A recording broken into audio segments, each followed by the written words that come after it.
தமிழகம் எங்கும் Max gold cash for your gold. Max gold நீங்க தங்க மட்டும் இல்லைங்க, பிளாட்டினம், டைமண்ட், சில்வர், ரூபினி எதை வேணாலும் விற்கலாம். உங்களுக்கான பணம் ரொக்கமா கையிலயோ இல்லைன்னா பேங்க் அக்கௌண்ட்லயோ உடனடியாக செலுத்திடுவாங்க. மார்க்கெட் மதிப்பை விட 100 ரூபாய் ஒரு கிராமுக்கு உங்களுக்கு கூடுதலா கிடைக்கும். தமிழ்நாடு முழுக்க டோர் ஸ்டெப் சர்வீஸும் இவங்க ப்ரொவைட் பண்றாங்க. உங்களுக்கு கோல்ட விற்கணும்னா அதுக்கு ஒரே ஒரு பெஸ்ட் பிளேஸ் மேக்ஸ் கோல்டு தான். கால் 04445454545. வணக்கம். Big topic with Karthik Mayakumar. நிறைய பேருக்கு ஒரு குழப்பம் இருக்கு பாருங்க. அதாவது மற்ற நாடுகள்ல இருக்க அரசியல் மாதிரி ஈரான்ல அரசியல் இல்லையே, அரசு படிநிலை இல்லையே, வேற மாதிரி இருக்கு. அங்க ஏதோ அதிபருக்கு மேல சுப்ரீம் லீடர்லாம் சொல்றாங்க, ஏதோ அசம்பிளி பேர்லாம் அடிக்கடி சொல்றாங்க, புரியலையேப்பா அப்படின்னு பல பேர் குழப்பத்தில் இருப்பீங்க. இந்த கான்டென்ட்ல முழுமையாக டிராவல் பண்ணி முடிச்சிருங்க மக்களே, அந்த குழப்பம் உங்களுக்கு தீர்ந்துடும். இந்த ஹைராக்கி இருக்குல்ல, அதை ஒட்டு மொத்தமாக ஈரான் சார்ந்தவங்களும் எக்ஸ்பிளைன் பண்ணிடுறேன். இது கூடவே ட்ரம்ப் சில விஷயங்களை பேசியிருக்காப்புல, அதை பற்றியும் பார்க்க போகிற நிகழ்ச்சியில் போகலாம்.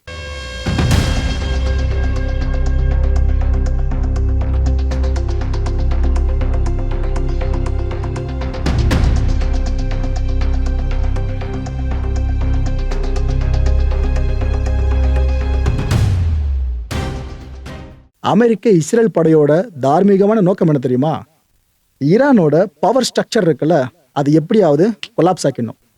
அதை கொலாப்ஸ் ஆக்கினால இட் மீன்ஸ் ஒரு நாட்டை திறம்பட ஆள்ற அரசு இயந்திரம் இல்லை அப்படின்னாக்கா அந்த இயந்திரம் பழுதானதுக்கு சமானம். இதுதான் ரெண்டு கூட்டுப்படைகளோட முக்கியமான நோக்கமா இருக்கு. ஈரானை சாதனம் இதை பண்ணிடணும்னு சொல்லிட்டு இதன் மூலமா பார்த்தீங்கன்னா பவர் வேக்கம் இருக்குல்ல, அது கிரியேட் ஆகிடும். ஈரான்ல ஆர்டர் இஷ்யூ பண்ற இடத்துலயே ஆட்கள் சரியானவங்களா இல்லைனாக்கா என்ன ஆகுறது? இதுதான் அவங்களோட பிளானா இருந்துட்டு இருக்கு. சுப்ரீம் லீடர் உயிர் எடுத்தாங்க பாத்தீங்களா, அதுக்கான பிரதான காரணம் இதுதான்.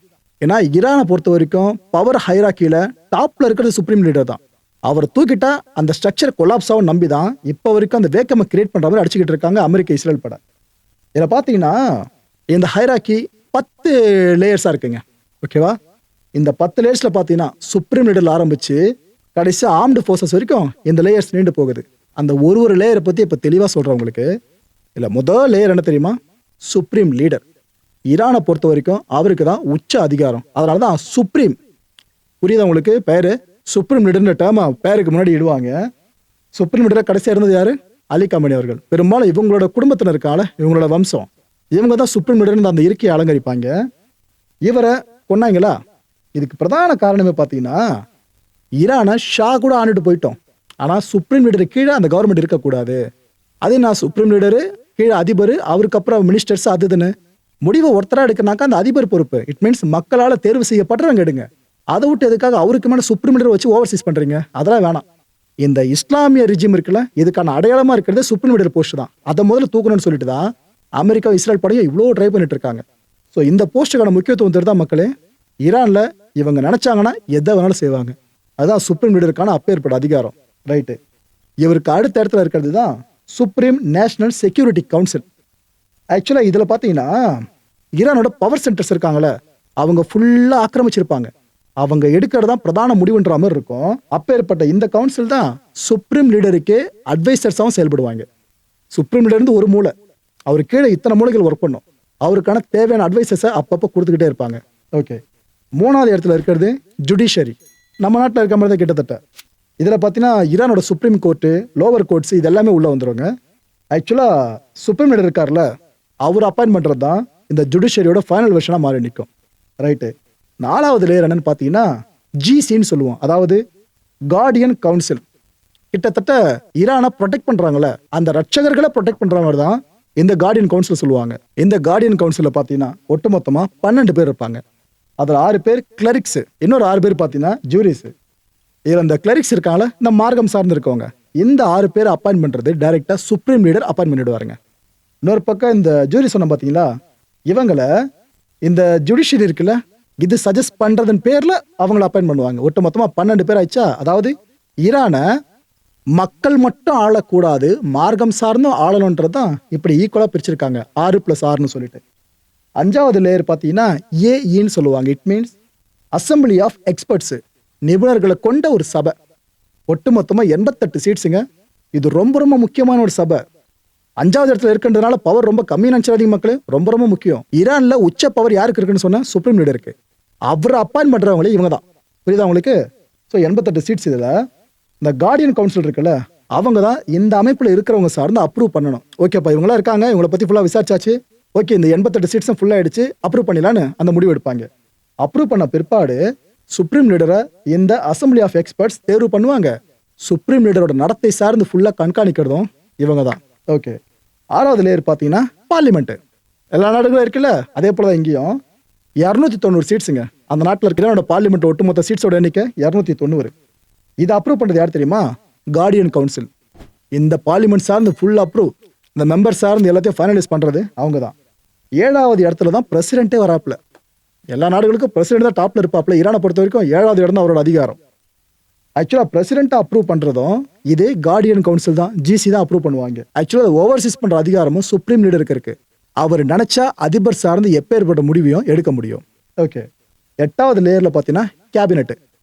இந்த கேபினெட்டை பார்த்தீங்கன்னா இந்த பார்லிமெண்ட் இருக்குல்ல, இதுதான் கன்ஃபார்ம் பண்ணுது. கேபினெட்ல அமைச்சர்கள் இருப்பாங்கன்னு சொல்லுவல, அவங்கள தேர்வு பண்ற வேலை பார்லிமெண்ட்டுக்கு இருக்குமா? அதை புரிஞ்சுக்கங்க. பிரசிடென்ட் இருக்காருல்ல, இவர் தான் இந்த கேபினெட்டோட சீஃப் மேலே கருதப்படுவாப்ல ஒட்டுமொத்தமா. அண்ட் இதை அப்ரூவ் பண்றது யார் நினைக்கிறீங்க? இந்த கேபினெட்டையும் சுப்ரீம் லீடர் தான். முக்கியமான எல்லா விஷயங்களையும் அவரோட தலையீடு இல்லாம இருக்காது. 9வது லேயர் பார்த்தீங்கன்னா ஈசின்னு சொல்லுவாங்க, அதாவது எக்ஸ்பெடென்சி கவுன்சில் இது பேரு. இது பார்த்தீங்கன்னா கிட்டத்தட்ட 50 சீட்ஸை கொண்டு இருக்கோங்க. அப்பப்போ வேரி ஆகும், நிலைமைக்கு ஏற்ற மாதிரி அப்பப்போ வேரி ஆகும். இந்த ஈசி அப்பாயின்ட் பண்றது சுப்ரீம் லீடர், இங்கேயும் அவரோட தாக்கம் இருக்கும். இந்த ஈசியோட முக்கியமான வேலை என்ன தெரியுமா? அடிக்கடி ஈரான்ல இருக்க பார்லிமெண்ட்ல இருக்கவங்களுக்கும் கார்டியன் கவுன்சிலுக்கும் முட்டிக்கிட்டே இருக்கும். அடிக்கடி பிரச்சனை வந்துட்டு இருக்கும், வாக்கிய தகராறு. இவங்களுக்குள்ள மத்தியஸ்தம் பண்றதுக்காக உருவாக்கப்பட்ட அமைப்பு தான் இந்த எக்ஸ்பெடென்சி கவுன்சில். ப்ரோ என்ன இவ்வளவு சொல்லிட்டு ஐஆர்ஜிசி எல்லாம் சொல்லவே இல்லைன்னு கேட்டீங்கன்னா, இந்த லிஸ்ட்ல 10வது இருக்கிறது அவங்க தான். 10வதுல இருக்க இந்த லேயர் பேரு ஆர்ம்டு ஃபோர்ஸஸ். ஆக்சுவலா ஒரு நாட்டுக்கு ஒரு ராணுவம் இருக்குல்ல, ஆனா ஈரானை பொறுத்தவரைக்கும் 2ஆ ஸ்பிளிட் பண்ணிக்கோங்க. அங்க ஒரு ஆர்டினரி மிலிட்டரி இருக்கவங்க, எல்லா நாடுகளும் இருக்க மாதிரியே அங்க ஒரு ராணுவம் இருக்கும். இதை தாண்டி ஐஆர்ஜிசின்னு ஒன்று இருக்கும், ஈரானியன் ரெவல்யூஷனரி கார்ட் கோர். ஆக்சுவலா ஈரான் ராணுவம், இந்த ஆர்டினரி மிலிட்டரி இருக்குல்ல, அதை விட ஒரு படி மேல தான் ஐஆர்ஜிசி. ஆக்சுவலா இவங்க தான் ஈரானோட அந்த ரெஜிம் இருக்குல்ல, அதை காக்கிறதா இருக்கட்டும், ஈரானோட இன்டெலிஜென்ஸை ஃபுல்லா ப்ரொடெக்ட் பண்ணதா இருக்கட்டும், இது எல்லாத்துக்கும் பெரிய பொறுப்பு கொண்டவங்களே அந்த ஐஆர்ஜிசி தான். கிட்டத்தட்ட 2 ஸ்ட்ரக்சரா வருதுல, ஒரு பவர் சென்டர்ஸும் இந்த ஈரான்ல. இது இந்த ஆர்ம்டு ஃபோர்ஸஸ் வரைக்கும் எதிரொலிக்க மக்களே. ஸோ இதுக்கப்புறம் ஈரானோட பவர் ஹயாக்கி சார்ந்து யாருக்கும் டவுட் வராதுன்னு நினைக்கிறேன். ஓகே, தெளிவாக புரிஞ்சிருக்கும் நம்புறேன். அடுத்து அப்டேட்ஸ்க்கு வாங்க. இந்த அமெரிக்கன்ஸ் இருக்காங்களே, இவங்க கிட்ட தொடர்ந்து பல தரப்புகளும் போல்ஸை கண்டக்ட் பண்ணிட்டே இருக்காங்க. ஏங்க இது போல அமெரிக்கா இந்த போருக்கு போனது சரியா? நம்ம இஸ்ரேலுக்கு இவ்வளோ உதவி பண்ணுறது கரெக்டா? ஈரானில் சிவிலியன்ஸாக கொல்லப்பட்டு இருக்காங்க, அதுக்கு நம்மளும் காரணமாக இருக்குமே, இதெல்லாம் சரியானு போல்ஸை கண்டக்ட் பண்ணிட்டே இருக்காங்க. இந்த என்பிஆர், பிபிஎஸ் நியூஸு, மேரிஸ்ட்னு நிறைய போல்ஸ் கண்டக்ட் பண்ணியிருக்காங்க. அது எல்லாத்தையும் அக்குமுலேட் பண்ண முடிவை இப்போ நான் உங்களுக்கு தெளிவாக சொல்கிறேன். இந்த போரை எதிர்க்கிற அமெரிக்கன்ஸோட எண்ணிக்கை இருக்குல்ல, அது தான் அதிகமாக இருக்கு. 56% அமெரிக்கன்ஸ் இந்த போர் வேணான்றாங்க. இதுக்கு என்ன காரணம் சொல்றாங்கன்னா, ஏங்க உலகம் முழுக்க கேஸ் பிரைஸை ஃபுல்லாக தூக்கி விட்டுரும், உலகம் முழுக்க பங்குச்சந்தைகள் ஆட்டம் கண்டுரும், அவ்வளோ இன்வெஸ்டர்ஸோட நிலைமை பாவம். இது பார்த்தாலும் உலகம் முழுக்க இந்த பொருளாதார ஸ்திரத்தன்மை இருக்குல்ல, இதுவே ஆடி போயிடும்.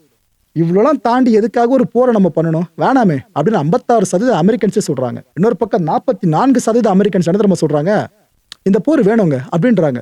புரியுதா மக்களே? போரை விரும்புறாங்க, வேணும்ன்றாங்க. இதுக்கு அவங்க என்ன காரணம் சொல்றாங்கன்னா, எங்க தலைவன் ட்ரம்ப் சொல்ற மாதிரி ஈரான் ஒரு குளோபல் த்ரெட்டு தான், அமெரிக்காவுக்கு மட்டும் இல்ல உலகத்துக்கே த்ரெட்டு தான். அவங்கள நீங்க எதிர்த்து போர் புரியறதை விட்டு வேற என்ன பண்ண முடியும், போர் வேணும்னு அவங்க சொல்றாங்க. இன்னும் மெஜாரிட்டி ஆஃப் ரிப்பப்ளிகன் லீடர்ஸ் இருக்காங்களே, அவங்களும் ட்ரம்ப்பை தான் சப்போர்ட் பண்றாங்க, தலைவர் கட்டதாம்பா பண்றாரு அப்படின்னு சொல்லிட்டு. அவங்கெல்லாம் எதிர்பார்க்கறது இந்த மிலிட்டரி ஆக்ஷனை நிறுத்தாதீங்க, நம்ம கிட்ட ஈரான் சரணடைகிற வரைக்கும் இந்த மிலிட்டரி ஆக்ஷன் தொடர்ந்து கொண்டு போகணும்னு அவங்களே கேட்க ஆரம்பிச்சிருக்காங்க. ட்ரம்ப்பை ஏற்கனவே கையில பிடிக்க முடியாது, இப்ப இது வேற. இது மாத்திரம் ட்ரம்ப் இப்ப என்ன சொல்லியிருக்காரு, என்டர் ஈரான்ல பாத்தீங்கன்னா ஆர்மி, நேவி, அவங்களோட கம்யூனிகேஷன்ஸ், அவங்களோட லீடர்ஸ்னு பெரும்பாலும் எல்லாம் தூக்கி வச்சுப்பா. நாம அந்த ஈரானோட பவர் சென்டருக்கு இருக்குல்ல, அதை ஒட்டுமொத்தமா தகர்த்து எறிஞ்சிட்டோம். இது வரைக்கும் 32 ஈரான் போர்க்கப்பல்களை நாம ஓஷனுக்கு கீழே தள்ளி விட்டோம், அதோட அடிப்பாகத்தை நோக்கி நம்ம அனுப்பிச்சு விட்டோம். அவ்வளோ அடி அடிச்சிருக்கோம் நம்ம. இந்த அளவுக்கு நாம திறம்பட செயல்பட்டு இருக்கிறதா இந்த வார் சார்ந்து பிரஸ்டீஜியஸா பேசியிருக்காரு ட்ரம்ப் அவர்கள். Said I'd give it a 12 to a 15. Their army is gone. They're just about, look, their navy is gone. Their communications are gone. Their leaders are gone. 2 sets of their leaders are gone. They're down to their 3rd set. Their air force is wiped out entirely. Think of it. They have 32 ships. All 32 are at the bottom of the ocean. Other than that, they're doing very well, Coach. Very well. We're doing, our military is doing phenomenally. That's the big thing for this week. We seem to have a new thing every week, but the situation with a very bad and very sick group of leaders who were killing a lot of people. A lot of our people were. Trump அவர்கள் இப்ப பேசுனது கேட்டீங்களா? இதை கேட்கறப்ப ஓகேப்பா, America நலன் சார்ந்து உலக மக்கள் நலன் சார்ந்து ட்ரம்ப் இதெல்லாம் பண்றாருன்னு பல பேருக்கும் தோணும். ஆனா இதுக்கெல்லாம் முன்னாடி ஒரு ஸ்பீச் வந்துச்சு, பழைய ஸ்பீச். அதை இப்ப கேளுங்க. இப்ப என்ன அதுதான் ட்ரெண்டிங்ல பல பேர் ஓட்டிக்கிட்டு இருக்காங்க. இந்த ஜூயிஷ் லாபி இருக்குல்ல, இது சார்ந்து ட்ரம்ப் அவர்கள் பல விஷயங்களை பேசியிருப்பாங்க. அதான் யூதர்களுக்காக தான் எந்த எக்ஸ்ட்ரீமுக்கும் போவன்ற வகையில் அவர் பேசியிருப்பாருங்க. இந்த விஷயத்த மக்கள் நீங்க தெளிவா பாருங்க. அந்த பழைய ஸ்பீச்சை இப்ப நடக்கிற விஷயம் கனெக்ட் பண்ணி பாத்தீங்கன்னா, ஓகே, இஸ்ரேலை யார் காக்குறாங்களோ இல்லையோ கண்டிப்பா ட்ரம்ப் காப்பாருன்ற நம்பிக்கை உங்களுக்கு வரும். ஆனா ஏன்ற கேள்வியும் கூடயே வந்துடும். அந்த video பாத்துறீங்களா? As President of the United States, I will always support Jewish Americans, and I will always be a friend and a champion to the Jewish people. I have been. And I will say, if you go back 10, 12, 15 years ago at the most, the strongest lobby in Washington was the Jewish lobby. It was Israel. That's no longer true. You have to be very careful. You have a Congress in particular which is becoming anti-Semitic. You have AOC +3. You have those people, Ilhan Omar, she hates Jewish people. And you have to be very careful because there's been a big change. If you go back 15 years ago, I'm not Jewish, but my father was very friendly with many, many Jewish people, was honored by Federation. I would go with him to Federation of Jewish Philanthropies and many other things. And we grew up respecting and loving Jewish people. You don't even think about it. In Brooklyn and Queens mostly. And my father didn't go to Manhattan. He never went to Manhattan from the standpoint. He could never understand how in Brooklyn you could buy a piece of land for $3 a foot and how in Manhattan you had to pay $1,000 a foot. He said, I can't get that. I don't like it. I like to buy it for $3. So it was different. It's a different thinking. In a way, I'm glad he didn't do that because he let me have some of that fun. And I had a lot of fun in Manhattan. We did great. But my father would tell me the most powerful lobby that there is in this country is the Jewish lobby. It's the Israeli lobby. It's not that way anymore. You have a lot of people in your way. You have a lot of people that don't want to help Israel. You have a lot of people in Congress that don't like Israel. You have a lot of people in Congress that, in a way, I think, Mike, we could say it, right? You're there. You're doing an amazing job, Mike Lawler. They hate Israel. They hate Israel. And if you would have told me 15 years ago that was possible, Jason, I would have said, there's no way. There's no way that's possible. But it's happening. And obviously it's getting progressively worse. Less so in the Senate, but the Senate's starting also. You get glimmers, when I'm in the back rooms talking to people, you get glimmers of statements that you say, whoa, where did that come from? So we have to be, Sid, we have to be very careful because bad things are happening. And then you see what goes on in Australia or October 7th. How about October 7th? And then you have people that deny it ever happened. How about the people that deny, like they deny the Holocaust, but you figure, well, that's just many years. Well, October 7th is not many years at all. And you have people that deny I saw tape that I wish I never saw it, actually. I wish I never saw it. I got to see tape that some of you got to see, but as president, I got to see things I wish I never saw. But there's no denying it. But then they'll say, oh, the tape was a rigged tape. It was a tape that never existed. They made it up. It's just propaganda. I don't know if they believe it. I don't think they believe it, but you have to be very, very careful. Bad things are happening, and we're not going to let that happen. While I'm president and the DOJ and Harmeet, we're not going to let it happen, but please be vigilant and careful because you have some bad people that are now in Congress that were unthinkable to be in Congress 12, 13, 14 years ago, 15 years ago. மக்கள் இந்த கான்டென்ட்டை பொறுத்த வரைக்கும் மனசுல ஒரு வினா இருக்கு. முடிஞ்ச அதுக்கான பதில்களை கீழே கமெண்ட் செக்ஷன்ல கமெண்ட் லீவ் பண்ணுங்க. இந்த அமெரிக்கா வெர்சஸ் ஈரான் வார நீங்க விரும்புறீங்களா, வெறுக்கிறீங்களா? இதுக்கான காரணம் என்ன?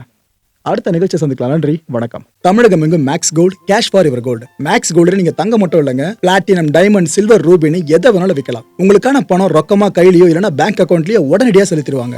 மார்க்கெட் மதிப்பை விட 100 ரூபாய் ஒரு கிராமுக்கு உங்களுக்கு கூடுதலா கிடைக்கும். தமிழ்நாடு முழுக்க டோர் ஸ்டெப் சர்வீஸை இவங்க ப்ரொவைட் பண்றாங்க. உங்களுக்கு கோல்ட விற்கணும்னு அதுக்கு ஒரே ஒரு பெஸ்ட் பிளேஸ் மேக்ஸ் கோல்டு தான். கால் 04445454545. என் அன்பார்ந்த மாயம் ஸ்டுடியோஸ் நேயர்களே, மாயம் பக்தின்னு ஆன்மீகத்துக்காக பிரத்யேகமா ஒரு சேனலை கொண்டு வந்திருக்கோம். மறக்காம சப்ஸ்கிரைப் பண்ணி அந்த சேனலுக்கு உங்களோட ஆதரவை மனப்பூர்வமா தெரிவிங்க. வணக்கம் மாயம் ஸ்டுடியோஸ் நண்பர்களே. மாயம் ட்ரெண்ட்ஸ் அப்படின்ற ஒரு புதிய ஃபேஸ்புக் பேஜை ஓப்பன் பண்ணியிருக்கோம்.